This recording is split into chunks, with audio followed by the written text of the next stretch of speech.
We are up. Before I start talking about anything else, I want to say, Thomas Franco, how dare you have things to do when we're going live? That's unacceptable. I don't. Unacceptable. I don't. Here I we don't. I don't go. approve. Sorry. Beautiful Saturday here in Southern California. Was up earlier by the fires. Now he is back, but you're going back up, right, Yeah, Josh? yeah, yeah. I'm going back up tomorrow, and my Skype background didn't come through, so you can see my entirely messy room behind me with all the stuff that I unpacked when I got back in. So that's great. Behind me, you can see the well-kept house that I am living in currently. I like that we already have one thumbs down. I think that is a key to know that we're doing the right things. That probably is one really angry Power Ranger fan. But I am Joe with the Illuminerdi, joined by Josh Goldman. He is our resident sci-fi expert. And today we are talking about Star Trek Enterprise, Episode 11, Cold Front. Now, before we get into the episode, I had something amazing happen to me this week, Josh. I'm so jealous. I talked to you a little bit about it, and I was really saving this story here for this experience. By the way, I want to thank Edward Sanchez and Thomas Franco for stopping by. We hope that more people join. So tweet this out. We just love talking about Star Trek, and you guys love us here at the Illuminerdi. At least but really quick before you get into your story, we're coming up on the season finale of Lower Decks later on tonight. Crystal's reviews will be live on our channel. I'll set those as premiere, so you guys will get notifications of those. And then Discovery starts in 2 weeks. I'm so excited. 2 weeks. So yeah, earlier this week, I had an amazing opportunity that fell into my lap. It's almost like when the stars align. So just to let you guys know, I ended up doing the junket for a movie that's coming out that I highly recommend, and it's an anthology horror movie. Perfect time of year. It's called The Book of Blood. It's based off of a Clive Barker book, and it was just adapted for the screen by Brannon Braga, who was the showrunner for Star Trek for so many years. But he not only wrote and directed this Book of Blood, so go and support it. But here was the thing. I got to have like a 10-minute, 15-minute chat with Brannon Braga about the film, but we also talked a lot about Star Trek and even the Orville. And it was quite amazing. I got a chance to thank him for really getting, and I mentioned to you, for really getting me into Star Trek and just kind of flying through it. And he was like, man, Enterprise is 99 episodes. You got through all of it? Like, yep. It's literally all you've had 6 months now, so. I've had 6 months, but I did it all during the pandemic, essentially. And I was like, man, you were the one that kind of got me through this pandemic. So it was such an amazing experience just chatting with him. And you could see him brighten up. It made his day. And I can't wait because we have Brannon Braga coming on this show. I'm so excited. Awesome. I mean, he's been on he was on Next Generation, Deep Space Nine, Voyager, Enterprise. And now he's on the Orville working with Seth MacFarlane on that. So this guy is like a legend in the sci-fi world. And he's also been talking to he's told Scott Bakula that he wants to bring him onto the Orville, which I think would be awesome. That'd be so great. And there's interesting things that we can discuss during this episode. I don't want to spoil anything for Discovery for you, but there's some things that there's some room for Scott Bakula to come, I think, onto Discovery.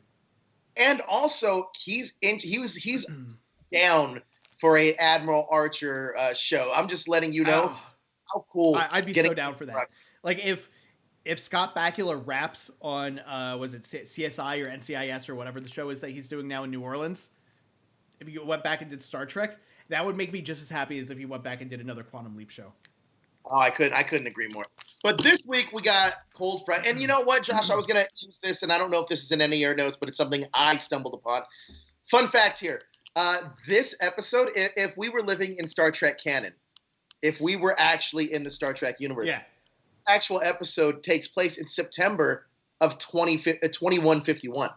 So okay, we're literally about 131 years out from this happening. Yeah.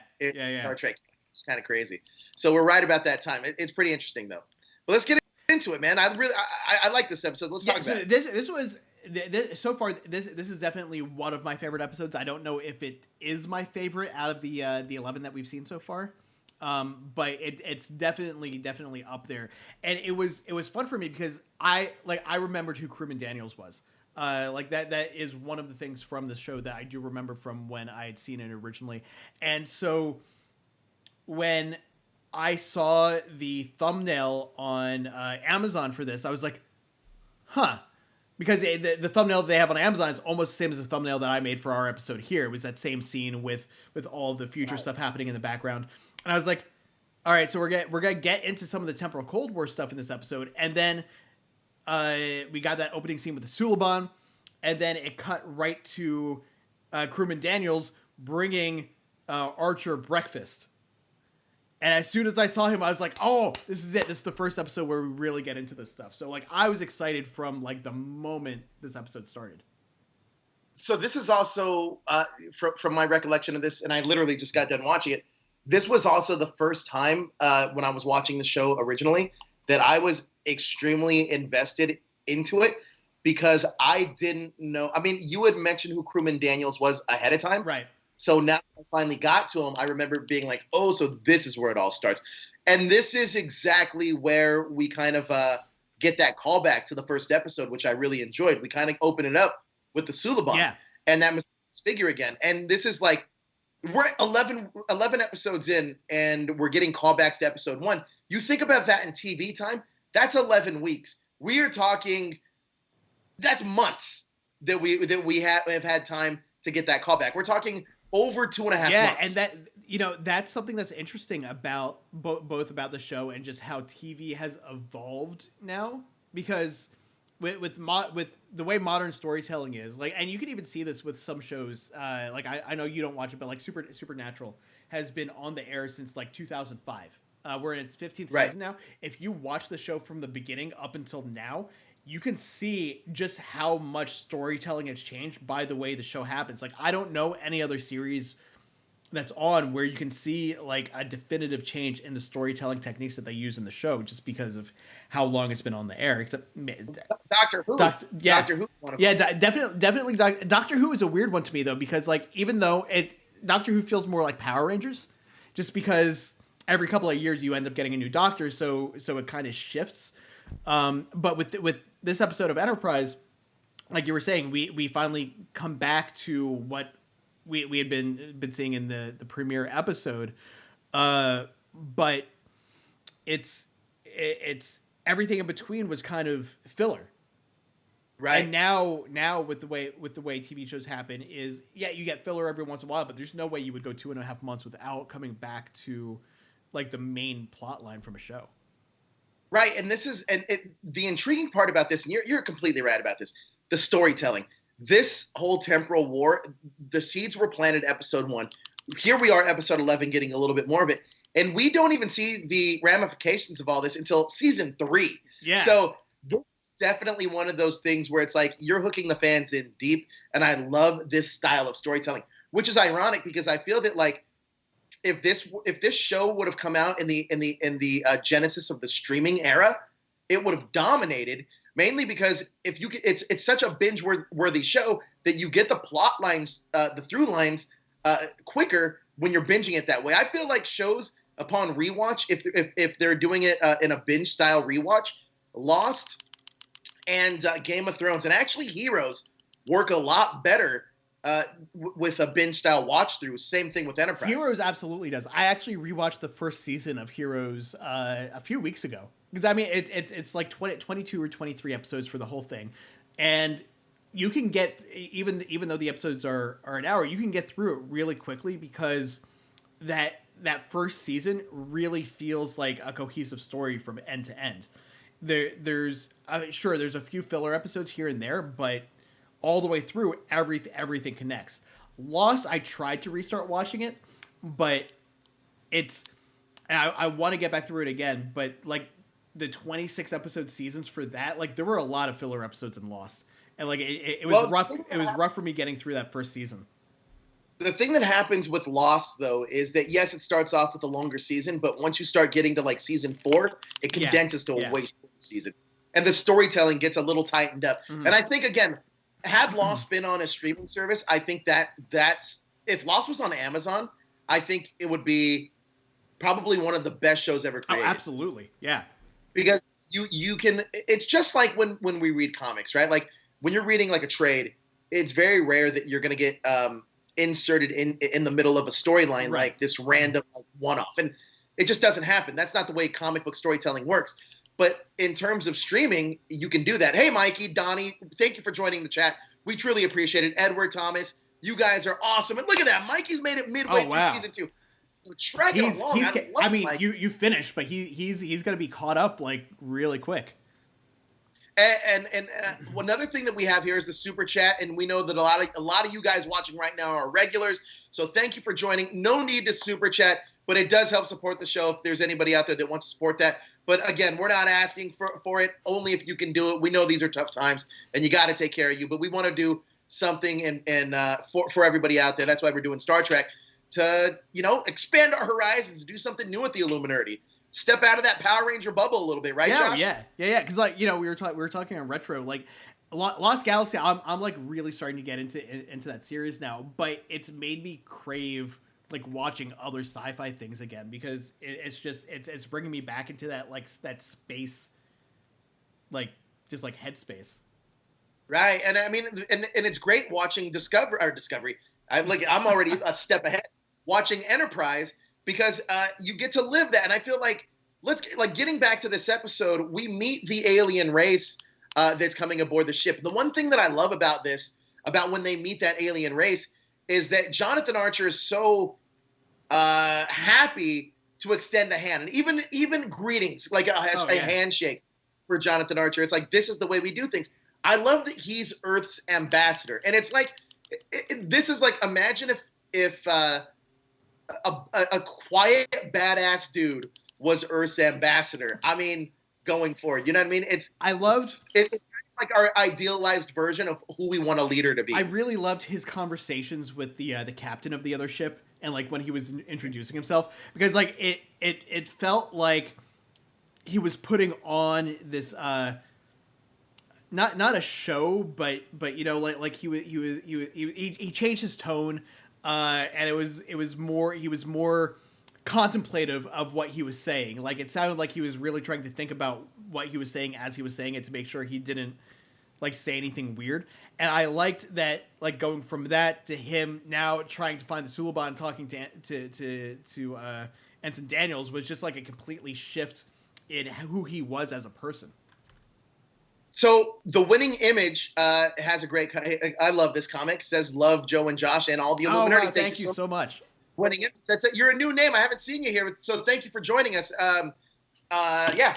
So let's break it down, Josh. What do we got? Let's talk. You want to talk more about like the things that we like? Yeah. Well, let's start with these aliens. Like we kind of punch through the A, B, and C plots here. So they with their sensors, they found that there was a ship that was out near the star cluster. So they were like, hey, let's go meet these people and see who they are. So they flew out there, and they found that this star was a religious I don't know what the right word is. Not idol, but kind of like a I know what you're talking about. It's kind of like a religious symbolism, right? Yeah. It was around their religion. They felt that this spot was the center of the universe, and that when this star plumed, or went supernova or whatever it was that it was doing, that it was a religious experience that they needed to be there for and they needed to witness. And this, I'm not gonna lie, the CGI on that looked really, really good. Like this has been some like the comet a couple of weeks ago. This has been some of the best CGI that I've seen. But with the alien race, one of the things I really enjoyed, I get Dr. Phlox. Like it kind of goes back to what I was saying last week or the week before with just like his interest in other species. Like you could just see him just like getting so into learning about this other race. You know, it's fascinating because the character Dr. Phlox reminds me a lot of how Mick was for Power Rangers Ninja Steel.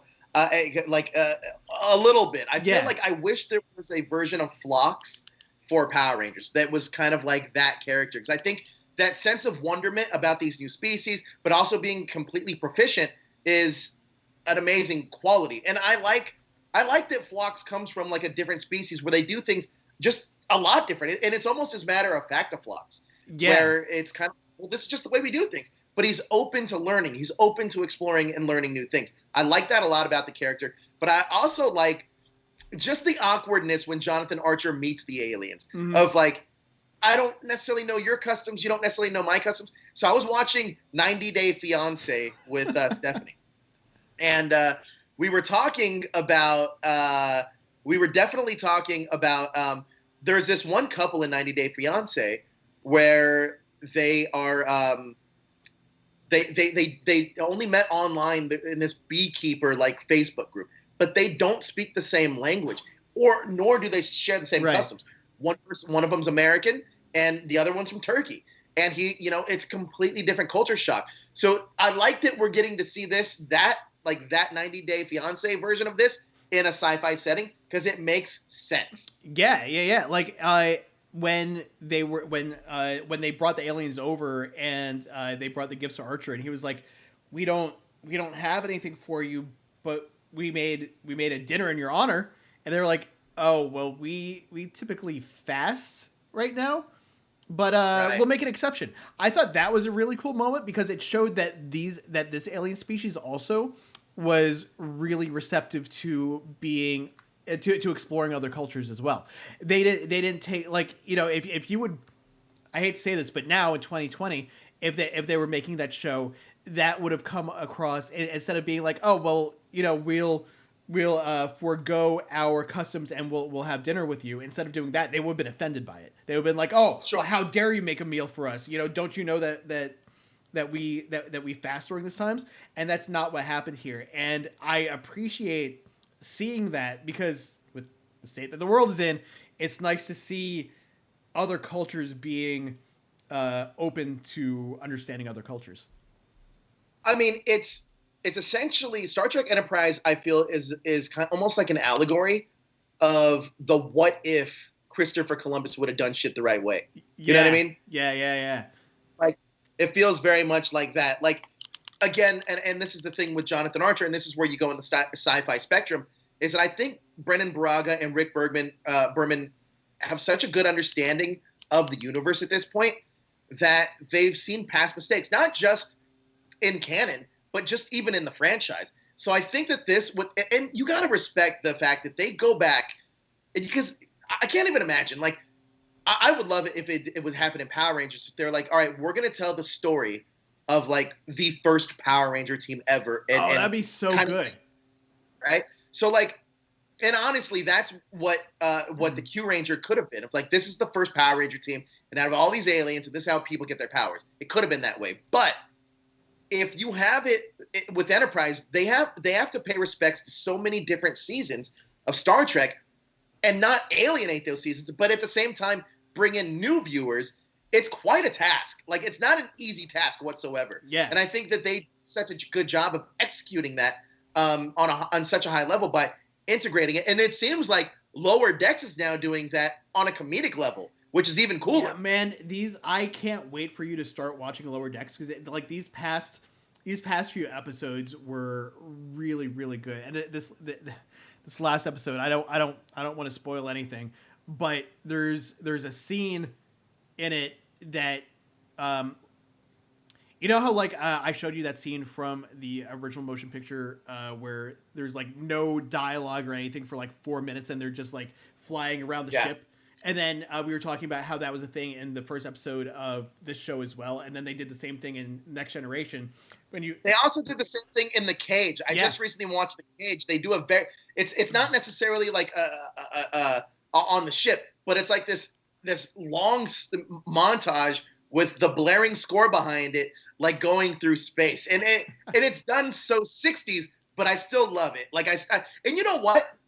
I can't wait till we get to The Cage, because there's a conversation that Pike has with the Doctor that seems so real and so relevant when he's like, he says a line in there, and I almost want to make a shirt out of it. He's like, it's something along the lines of, now you're a great bartender, not a doctor, or something. It was something like that. And I was like, man, he says like, well, I'm being your bartender because you'll tell your bartender things you won't tell your doctor. Right. And I was like, oh. Like they get it. Like, I understand. Yeah. That's man. It's been so long since I actually watched The Cage. I don't even remember that. But yeah, so this episode of Lower Decks kind of paid homage to that type of a thing. So that as soon as I saw it happening, I was like, oh, this is great. But now going back to this episode, like with Phlox again, like when he started bringing up like Hinduism and all these other like Earth religions, like I think it was Archer that looked over at him and was like, I had no idea you were into all this kind of stuff. And then later on at the end, when the star plumes and these aliens ask him if he wants to do this chant, lead them in this chant, like you could see on his face just how happy he was just to be a part of that experience with them. Yeah, that again, this is great attention to detail, and I think this also gives us a great sense of what the characters are doing. By the way, one of the things I loved about this episode, and it's so thematic to October, because every day in October I'm watching something either horror related or Halloween related. And the first day I did we did a movie on Netflix called The Perfection, which is amazing. I don't think I've seen that with Allison Williams. Man. Dude, it is phenomenal. And then yesterday we watched the book. We watched the Book of Blood. The one that. So, I loved it on the ship. Thematic to October. This is the first time we get presented with the screening. Oh, right. And it's a horror movie, and I love that Ensign Mayweather kind of makes it like he gets really into it, and it made me like get into it a little bit. Like, oh, I can't wait to I want to watch a horror movie too. Like, I love that. Yeah, that's actually one of the notes I pulled out of it was about the movie screenings, because I don't remember that being a thing that they talked about, but you at this point would know better than I do. I guess that becomes a recurring thing throughout the series. Yeah. It becomes almost like a recreational thing, and it's almost even in one of the plot lines for one of the episodes that it becomes like this recreational thing. I mean, you spoke about Deep Space Nine, how they have the lounge singer and that's their holodeck thing. Theirs is old school movie screenings, and I felt like it almost is a throwback to like us now going to drive-ins. You know what I mean? Right. Like it's just quite interesting. Yeah. Well, that's scene. Speaking about them talking about the movie screen, that scene with between Hoshi and Mayweather, and it wasn't Trip. It was Dominic Keating. Oh well, yeah. It was. I don't know why. Malcolm. Yeah, Malcolm. I don't know why I'm dropping their names right now, but yeah. So because that's kind of like after the introduction of Daniels and after we saw the Suliban, that was kind of the next thing that we jumped right into was Hoshi and Mayweather heading to the bridge, and Malcolm already being there, and they were talking about that movie screening, and Malcolm's response to it, like he was like, yeah, that's 2 hours of my life that I wish I could get back. I have felt that way about so many movies that I've watched over my life that like immediately like in there, and like even the title of that movie, I was like, this is either a movie that I would absolutely love just because of the name, or I would be exactly like Malcolm and be like, why did I watch this? Oh my God. So fun story about that is that just earlier this week, Stephanie made me watch a Monday night. It was Monday night because it was right after Monday Night Football. Made me watch this, like, it was like the scary movie version of like, it was like a football parody movie Okay. of like, but like scary movie style. Yeah. It was terrible. I don't remember the name of it. I think Matthew Lawrence is in it. Somehow, some way, Bradley Cooper has a cameo in this. There's a lot of random cameos in this. It was terrible, but she absolutely loved it. But you have to be in a mood. It's one of those stoner books. You got to be in the mood. Yeah. I completely get those. So let's see. What was it? Because I don't want to get into the Suliban plot just yet. So we had the aliens. What other storylines did we have going on here? Well, there's a fun fact. I don't know if this is something I do remember. Do you remember the episode? And it's jumping ahead a little bit, but do you remember the episode where Trip gets stranded on the moon with another alien? Vaguely. So he actually makes mention of this exact episode in talking about watching this. I saw that in the notes for the episode that this episode is referenced later on down the line, and I love when that happens in shows like this because it helps build the continuity and so it makes everything feel like it's all connected. Whereas with like Next Generation and even the original series, you never really necessarily got like just like subtle callbacks like that to previous episodes. Sure, sure. But now I think that well, you want to talk? Let's talk about the Suliban. Yeah. So we start off with Suliban. They're like that's the first thing that we see is Silik, who we learn his name for the first time in this episode, was having his eye enhanced. Well, was he having them enhanced, or was he having the enhancements that he had done removed because he had failed?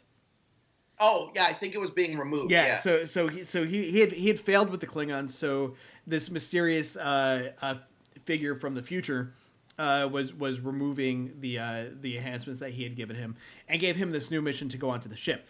I didn't realize when we saw him in the disguise of the alien that that's who it was. Neither did I. So like we see him when Trip is giving the tour of the engine room. We see him go and do something up underneath the warp core, and we have absolutely no idea really what it is until later on when that cascade failure happens and he saved the ship from blowing up. So I'm still curious about what his actual mission really was there.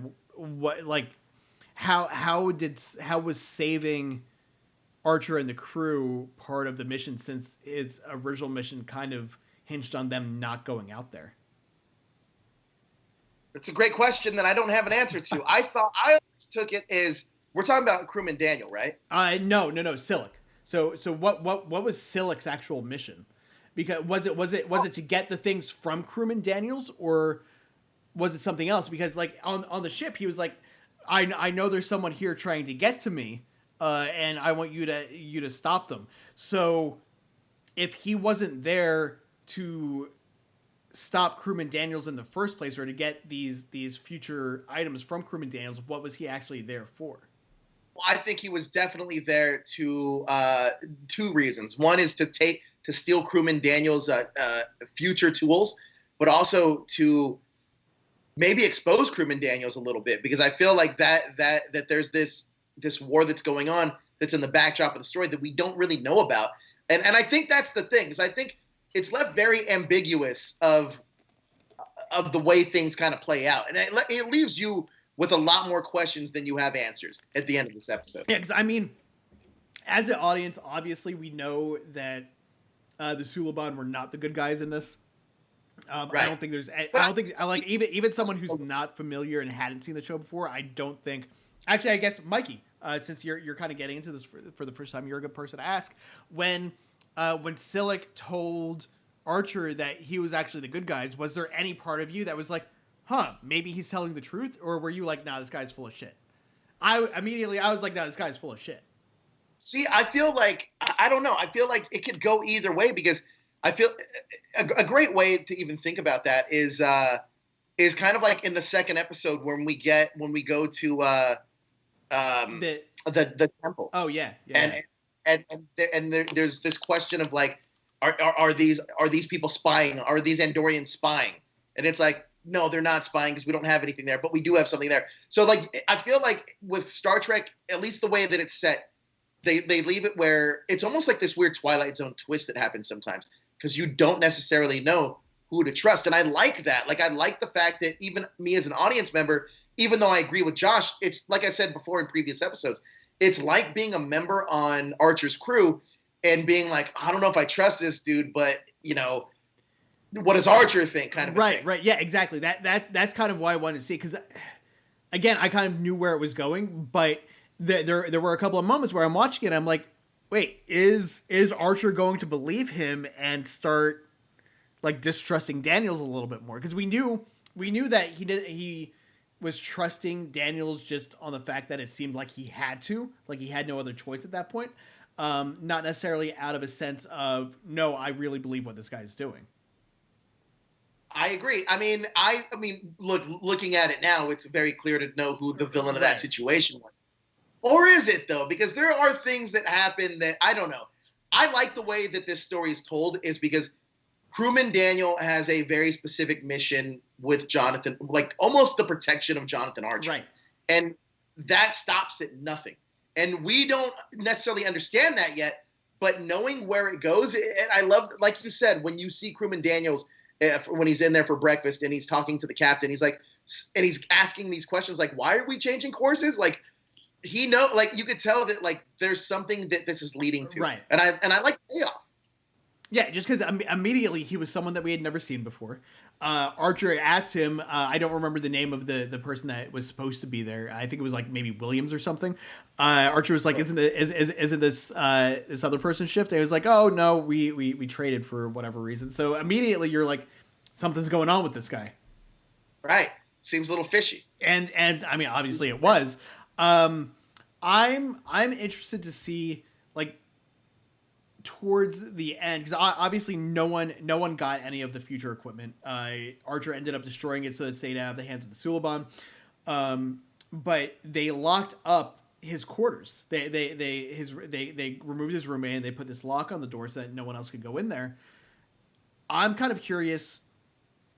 Like, I would have done the same thing, but I find it interesting that they didn't show someone going in there and start to catalog all of Daniel's items. Yeah,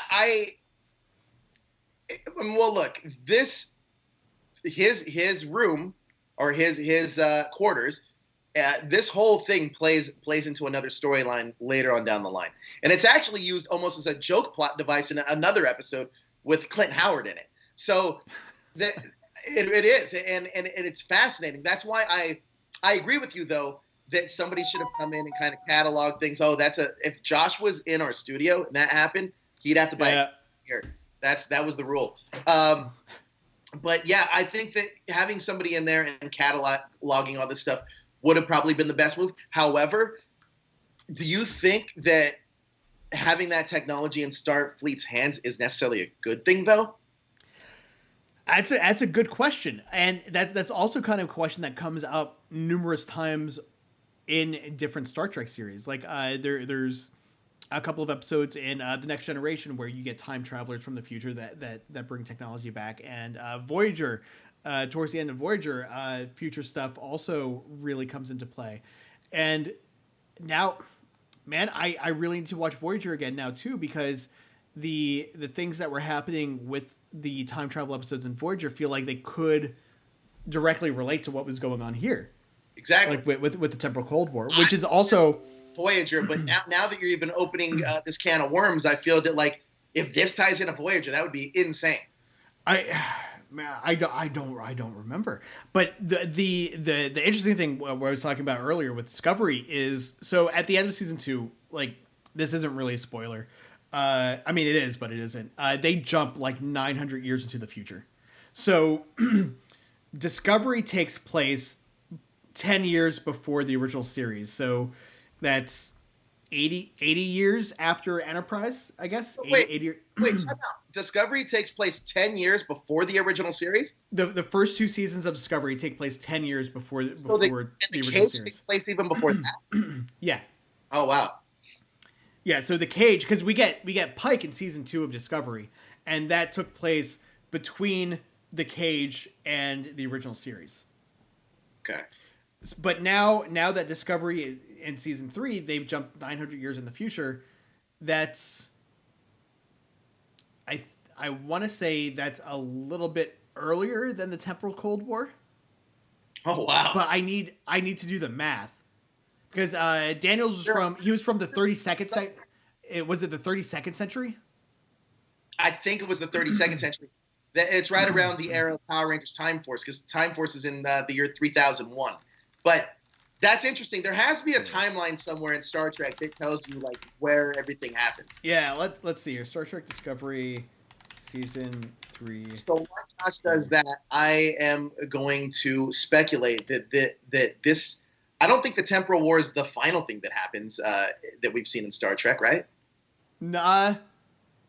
That's not the farthest we've been in the future, is what I'm saying. I don't think so. Well, not now at least. But no, I think. See, again, I can't remember what year from the future. I want to say the time travel in Voyager. I think they were from either the 27th or the 29th century. Okay. Season 3. It's fascinating. So we got Mikey, Donnie, Winning Image. We got Thomas Franco. We got Edward Sanchez. Guys, thank you so much for joining us on this beautiful Saturday, talking Star Trek with us. It's fun to dive in and relive some of this stuff. Now Josh is trying to find this timeline. He's really trying to do this math. So it's 900. Discovery jumps 930 years into the future. So the original series was 2160, I want to say. So we're 60. I feel like, Josh, you're pulling up numbers now that are just, these are not factual numbers. You're like trumping these numbers right now. I mean, I might be close to it. But it was somewhere in the wait, no, because this was 2151 is the year that we're in right now, right, with Enterprise. See what happened? You worked yourself into a frenzy down this rabbit hole, and now you confused yourself, which for sure you've confused people that are watching us. Oh, absolutely. Okay. So 2151 is when Enterprise is taking. So I've got the years here now. Star Trek Enterprise is 2151. Star Trek Discovery started in 2255. So they jumped 930 years into the future. So that means that they're now in the year 3185. 3185. So that's where Discovery is 3185. Right, and Crewman Daniels is originally from the. See, that's where I'm getting confused. Is where Crewman Daniels is from. Did he say what year he was from? At some point, he does. Yes. Yeah. But we do have some chats. While you look that up, I'm going to go to the chat. Yeah, what are they saying? Donnie says the first 2 seasons of Disco take place a decade before James T. Kirk succeeds Christopher Pike as captain of the Connie-class Enterprise. Donnie also says, this is among the things I am up to, along with my mock-up recreation of the tune used in commercials for United Airlines. It's a flight to Hawaii, my little corner of the world. Creating music is really one of Donnie's passions. Same thing with Ranger Volt. He also is a music creator. I wish I was better at like music stuff. Like I would be so happy if I was like just that guy who could like walk in, pick up a guitar, and just start playing. Yeah, Donnie, maybe we want to collaborate. We can get you to score an episode of Cosmic Protectors for us. Oh, that'd be great. That would be dope. So I've got all the years now. Crewman Daniels is from the 31st century. It doesn't give an exact date, but the 31st century would be the year 3000. So with Discovery being in the year 3185, they're now 100 years, like almost 200 years ahead of him. Wow. So there's definitely opportunity there for some of the things that happened within the temporal Cold War to now be affecting what's happening in Discovery. I hope it does, though. I really do hope it does. Because something that Daniel said in this episode that I found really interesting is when he was talking with, I think it was Trip, and was it Malcolm that was from Illinois or Trip that was from Illinois? Trip is from Illinois. Malcolm is definitely from the UK. Yeah. So Trip is like, I'm from Illinois, but you're probably not from, or you probably don't have that in your future or something along those lines.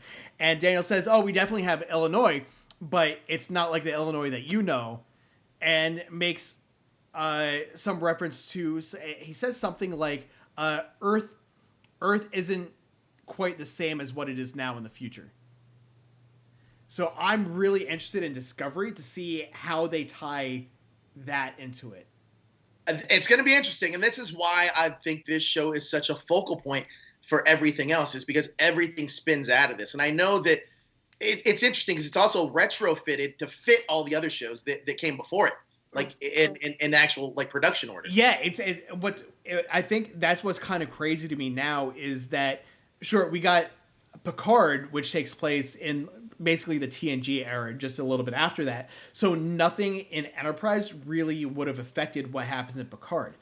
But because of this temporal Cold War thing with where Discovery is, that immediately becomes a thing that is going to have to be addressed in the show.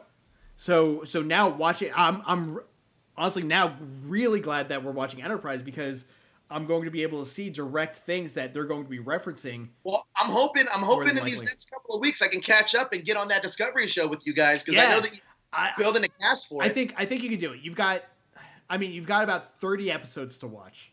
Oh boy. So I mean that's going to be 3 or 4 episodes a day for a week. Yes, it's going to be tough. It's going to be tight. It's going to be tight. So maybe you won't be ready for the first episode, but maybe by the second or the third. Well, let's get into some of the notes that you have. Oh yeah. Let me pull this up here. So we've got this is the humanoids figure. We talked about this a little bit already. The humanoid figure, this mysterious man. This was his only appearance on the series in an episode, which is neither a season premiere or a season finale. So throughout the rest of the series, we don't see him again unless it's the beginning of a season or the end of a season. Really? So that's kind of interesting that they brought him back just for this one episode in the middle of the season. Don't bring him back again until the end. So that's to me. That's interesting as far as how the story is going to be structured for the seasons going forward. Mm-hmm. Let's see what else we got. We got.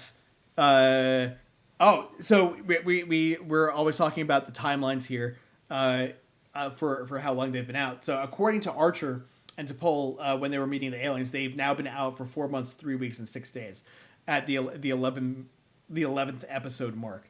However, with continuity, that would mean that this episode would take place after episode 12. Somewhere I don't know whether it was in the production order got changed or whether this was just a mistake in the script, but sure. the time frame that they gave us would make this happen later than the next episode in the season. That must have been a production order thing. I feel like maybe I don't know. Nothing. The show's too tight to make small mistakes like that. So I feel like that had to be a production order thing. Yeah, I can only imagine. I tried looking for more information on that. I didn't see anything. So it seems like either it has to be one of the two. Because I almost feel that a studio note for sure, something like, all right, we've let you guys do 10 episodes. We need something to keep those audiences coming back. Let's get that storyline a little faster. Let's switch this up. Yep. I felt like there's a weird production note that happened somewhere along the way. Yeah, it could have been when it was released. Maybe there was a break, or it was coming back from a break, or there was something else big that was happening that weekend that they felt like they had to go up against. But again, during the streaming era, this show would have thrived because all of that would have been condensed and tighter. Yeah, absolutely. Like this episode probably would have been episode 3 or 4. Yep. There would be a lot of filler taken out. Yeah. I recut and do an abridged version of Enterprise. That seen an episode abridged version of Enterprise. That'd be interesting. There's probably an easy way to do that. Let's see. We talked about this already too. This episode marks the first appearance of Daniels, and this is the first episode where we actually find out Silik's name is Silik, which I don't know why I wrote finally on that card, because he's only been in one other episode. I guess two other episodes if you count the pilot as 2. Right. And that's all that I've got here for notes. I know that there were a few more, but those were all the major things that I saw. What about you? Was there anything that you saw that you wanted to point out? Yeah, so there is a scene that I wanted to take a closer look, because I didn't really notice it my first watch through, but I only noticed it afterwards, and then I got this confirmed. So there's a scene where Mayweather sits down at the helm after Reed returns to the bridge. Yeah. When Hoshi was like, "Hey, aren't you going to take the chair?" Yeah. Did you notice that a part of the camera is seen in the left of the shot? No, I didn't realize that. So I didn't know what it was at first. I was like, "What the fuck is that?" And it's a part of the camera. That's really interesting. Oh my God, I can't believe this. So and funny enough, because you and I are both rewatching Saved by the Bell and listening to Zach to the Future. Yeah. Both are also trying Alpha Brain. This isn't a promotion for Alpha Brain, but if they want to sponsor us, we are definitely trying it on our own dime. I'm day 2 in. I would say that it's I haven't seen all the effects. I've seen a few things happen here and there. I'm more engaged into what I'm watching or what I'm doing. But, we'll see how this plays out. But anyway, as I was watching also Saved by the Bell, there's also a scene I saw where the boom mic drops into frame. So like these like little things I'm starting to pick up on. Okay, so this is actually interesting because I've been listening to the Zach to the Future podcast without rewatching the show. Just I've seen it so many times that like when they're talking about the episode, I'm like, oh, I remember that episode. I don't necessarily remember all the little bits and pieces of it, but it was one of those shows. It was obviously on when I was growing up. Then it went to syndication, so it was just so many times. Like now, it's for me like watching Next Generation. Like if you start talking about a storyline, I'm gonna know exactly which one it is that you're talking about. But I've been wanting to start rewatching the episodes to go along with them. So how far into it are you? I only have like I'm on Aloha Slater, so I think it's like episode 7 or 8. Like I'm pretty deep. Yeah. So because I think I'm 2 weeks behind now. Yeah, so like I'm pretty good on it. And it's also been helping me, and Josh has helped point it out. It's also helping me do the Power Ranger watch along series that I'm doing. Oh, speaking of who do we have coming up next? Christopher Kamen Lee. Oh, that's that'll be a good one. What can you tell us what episode you watched? Yeah, we did Power Rangers in Space, episode 16, Flashes of Darkonda, which is actually interesting because it's actually a 2-parter. So, but we only did the 1 part. Okay. So yeah, I'll have to bring it back for the. Well, the reason why I'm doing it that way is because if somebody else wants to choose that, like I'm gonna put these together in like my goal is to do every single Power Rangers episode that's ever come out. With like not with different people, but like having a guest on it. Yeah. And that way we can like drop it in seasons. Here's our season 1 rewatch. Here's our season 2. Oh yeah, I gotcha. So like right now, and this is our first Power Rangers in Space episode. Chris Kamen Lee was so kind to join us on that one.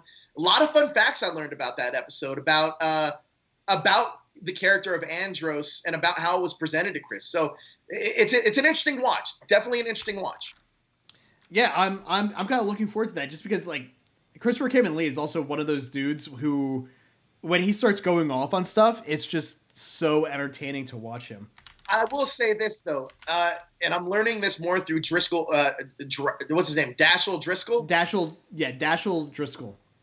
I'm learning a lot through him because his rewatch is a lot. My rewatch is like you can watch it along and still follow. They go through the scenes and will talk about them. So credit to Driscoll, Dashiell. Credit to Dashiell and Mark Paul Gosselaar because they do a really good job of keeping that conversation. They're very good. Yeah. But my challenge is my challenge is bringing that out of a new guest every single week. So it kind of gets a little tricky. Yeah. Well, now that you're actually getting into a little bit further into the Zach to the Future episodes, they start like, have you heard the one with Breck and Meyer yet? I have. So from that point on, they're kind of like bringing new people in. So I think that'll be interesting for you to hear too. It's just how they're dealing with different, because not everyone that they're bringing on were on the show. Like some of them are just like random influencers. I'm trying to do as well. So like you'll see later on with these Morphin Mondays, we'll start bringing in other influencers. We'll start bringing in Patreon. We'll do ones with Patreon because we're going to do ones with people that are members here on the Illuminerdi. We have membership, right? Yeah. Is that open yet? We have not activated it yet, but we're getting close. Okay, so we're gonna once we activate memberships, it might be open to some of those folks.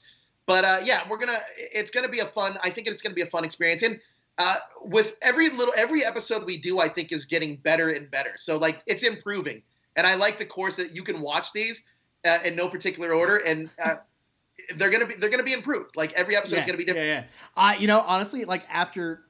You saying that you're talking with Brendan Braga, I'm really excited to do one of those with him. Like because I'm really curious. Like if you give him the choice of like any episode from any of the Star Trek series that he's worked on, I'm really interested to see what his choice would be. Well, you know what? We're setting one of those up with Ray Park also, and we're still going to call it Morphin Monday.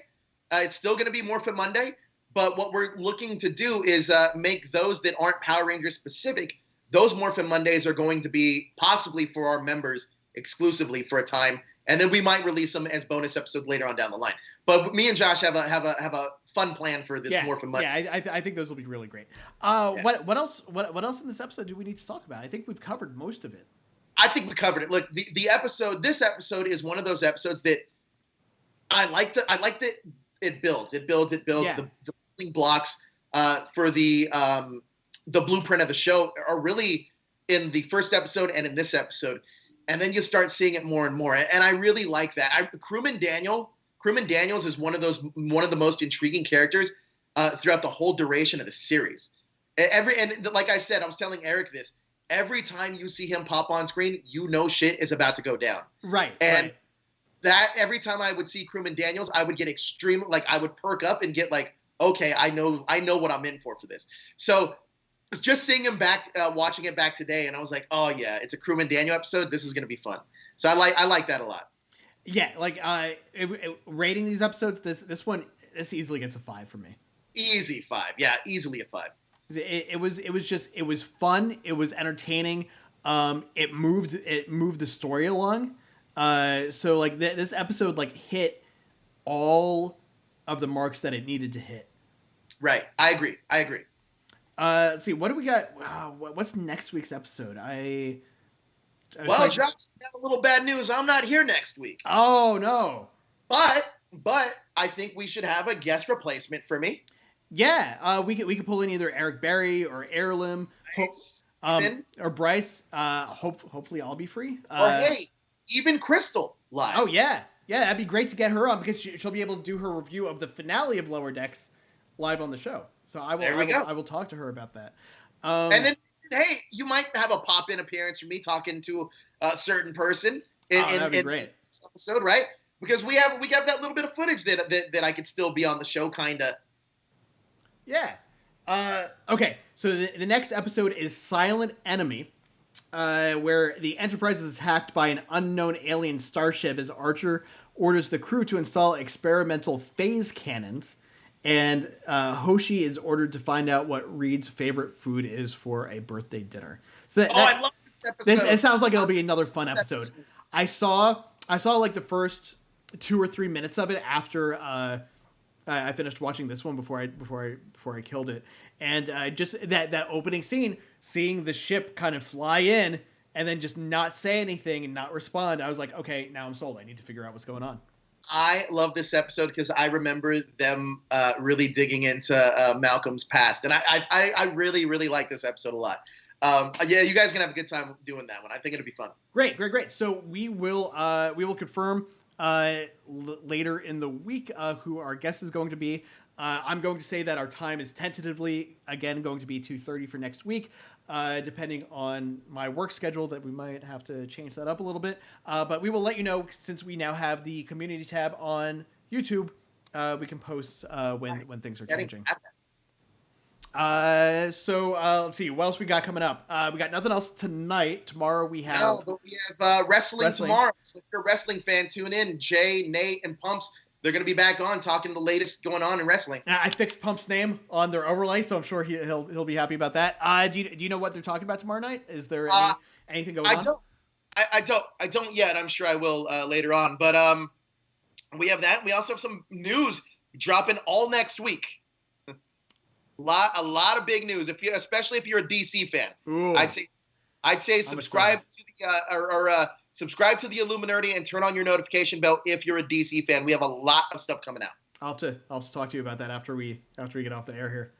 Yeah. But yeah, so I guess that's going to do it for us. You can find me again below. You can see Vogue on Poetry Slam. You can find Joe on Twitter at JoeLuminerdi. If you need it spelled out, it's right there on the screen for you. Go ahead and follow me. I know I'm closing in on 500 Twitter followers. Oh, I'm closing. I'm inching closer to that million. Let me see. I am 7 away from 1,200. Yeah. So you've got like okay.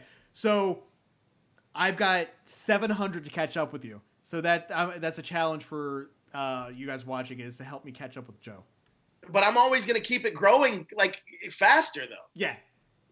Well, I don't know. It depends. Like I'm really into Twitter lately. Yeah. You do. Just in general, you do social media a little bit better than I do.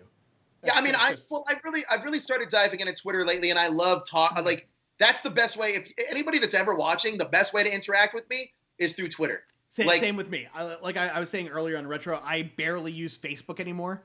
Same. When I posted about looking for new T-shirts, which here's one of them. I love it. in the inner circle group. That was the first time I posted on Facebook in like a month and a half. Yeah. If you wanna, I respond to everybody on Twitter. I'm pretty like I love conversations. I even do like little watch alongs. So if I'm watching Power Rangers or Star Trek, I'll just tweet it, and I love the interaction that we get, and we can watch it together and like have an interaction. I think it's fun. I dig it. I'm gonna try. Amazon has introduced kind of like the Netflix watch party.